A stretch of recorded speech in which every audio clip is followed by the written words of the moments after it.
Hey besties, it's me, Carrie. Good to see you. Terminal doesn't mean goodbye.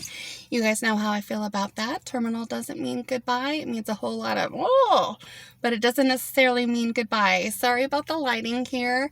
This is the best place I can film right now. Just got done running errands and pulling into a somewhere parking lot just so I can do this. Anyway, it's been a couple weeks since I've updated. I'm not going to apologize for that, but I am going to say it's kind of funny though that I've noticed that if I don't leave an update, if it goes like a week or beyond, it's so funny because I noticed that I'll get comments of people wondering if I've died or not, which is kind of funny. Speaking of which, if that ever were to happen, my friend Laura would jump on and tell you guys and all that stuff too. So it's funny because I have that in place as well. Anyway, welcome to all the new people, and for all my lovelies that are here all the time, I appreciate you so much. Thank you for being here. This last couple of weeks has been really trying for me. I'm doing the best I can to pull through, but it has been really trying. The good part is my oldest daughter helped her move into her new apartment. It's super cute, super her. It's the one apartment that actually really matches her vibes just right. And that's my oldest daughter, Delaney. She's 24. Anyway, we helped her move into her new place. She's going to have a beautiful new world there. I'm just so excited for her. So that was one of the nicer parts of it. But then I also had my appointment with my new, quote unquote, new pain management clinic, which brings me to the point of this whole topic that I kind of want to talk to you guys about today, kind of recap and stuff like that. Medical gaslighting. Medical gaslighting. Have you guys ever heard of that? Like medical gaslighting? Look it up, Google it. Oh my gosh, that is such a real thing. And I really want to talk about that today too, because I know that a lot of people experience this, especially if you're of color or if you're a woman. A lot of women do if you are overweight. It happens a lot in the medical field of where you get completely gaslit. Every single thing that you say is completely wrong to the medical person, and it's you just get blown over, it's horrible. So I had my pain management clinic appointment last week, I think it was, and it's taken me this long to really get through it. It's like literally kept me up at night with nightmares and things like that because of all that happened during that appointment. So that appointment, what really ended up happening was I went in and my pain management medicines and things like that haven't necessarily been working as well as they should be. So in palliative care, which I'm receiving, that is quality of life care. So palliative care is where, because I'm terminal, I'm dying, stage 4 cancer. And because I am dying, the focus is not to get rid of my cancer. The focus is not to do that because we're way past that at this point. The focus of it is to really keep me healthy and comfortable for the rest of my days as I am here on this planet, which I plan on being here for a while. But anyway, so palliative care is super important. And if you're going through any type of cancer or terminal illnesses, I highly suggest that if you don't already have that in place, to get palliative care set up. And you can do that through your oncologist, usually, or they, can refer you to somebody. Anyway, so I go into this office and I'm expecting to hear that, we're going to change the medicines a little bit, maybe add on some more nerve blockers or something like that. And what she does is she says that she looks at my chart and says my brain is totally healthy. Now she's looking at a CAT scan from 6 months ago. So not the updated CAT scans that I had recently, just the PET scan is what, not the CAT scan, the PET scan from about 6 months ago. And a lot has changed in 6 months, but she didn't look at my medical charts to see that. She's just was there to see all the things that I'm doing wrong, because if I'm in pain, there's something obviously wrong with me. What? Excuse me? So she was very domineering during the appointment, was telling me that, she asked me if I drank water. I said I drink a lot of water because I like to stay hydrated. And she goes, well, you're drinking too much water. That's toxic. And like what? Compared to what? Seriously, does she have any numbers on that? Do my numbers reflect that I'm toxic? That doesn't even make sense. Unfounded. Anyway, she went on to say that even though she was about my size of a doctor, she goes, well, you're obese. So if you're obese, that means that's going to be harder for pain too. And I'm like, okay, so skinny people don't get this. Okay, so skinny people don't have cancer. Skinny people don't have cancer that is painful. And she just was like, dead face, whatever. And she just, anyway, long story, I could just go on and on the levels of hurt that she did. She pretty much said my pain is psychosomatic, even though other doctors and my PET scans, my CAT scans show that my cancer tumors are hitting nerves and they're expanding really fast. There's, a lot going on in there, that it's not psychosomatic. She said that my pain was pretty much psychosomatic and that I really just needed to see a therapist. And if I saw a therapist, I would feel all better. Excuse me? So I explained to her all the work that I've been doing psychologically, the groups that I do, and so forth, all my support team, what my communication looks like, everything else to show how much I do actually take care of my self-care and medical well-being, especially psychological, because this is always a lot to process, and you guys know that I don't like to just let things sit and fester. So she completely says, oh no, I'm doing all my therapy and everything all wrong. It's got to be something more, because otherwise I wouldn't be in the pain that I'm in. What? All right, fine. So basically that's how my appointment went. I felt completely gaslit. And then when I get home, I just kind of let this stew, whatever, no big deal. But then a couple of days ago, I looked at her notes on my chart, and it was kind of late at night. I looked at her notes, and what she had put in there was a bit different than what we had talked about.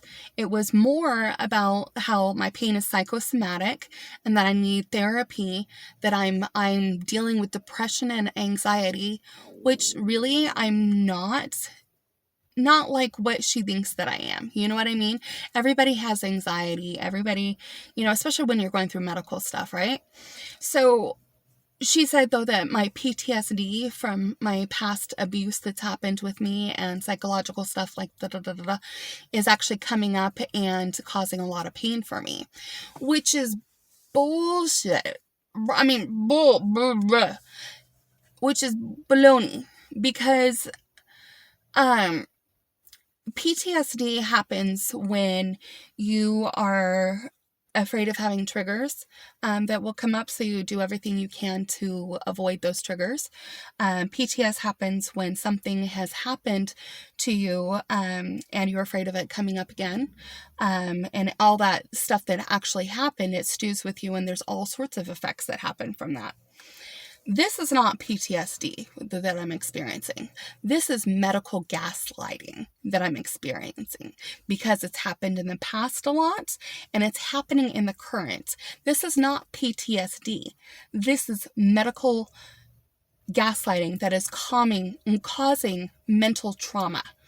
So because of that, I have decided that I'm going to file a formal complaint against her from all the things that she said in my my chart that were not true. She also said that I sleep all day and I spend all of my time in bed.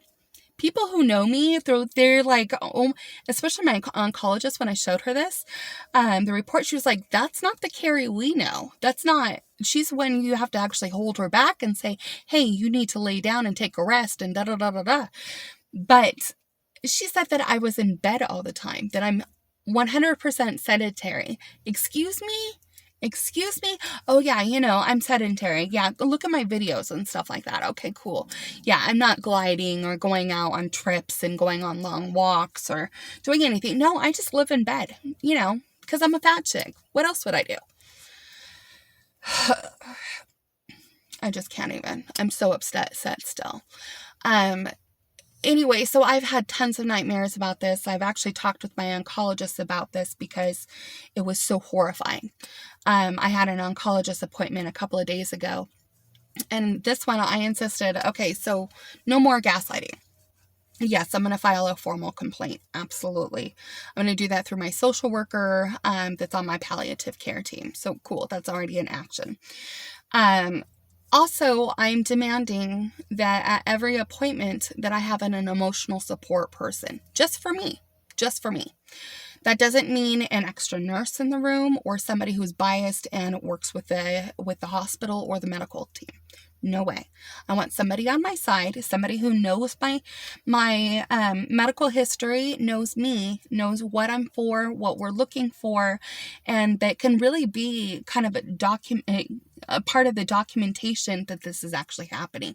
A witness, also so that way the other person that is with me can call out, hey, to the doctor when they're doing it, that they're gaslighting.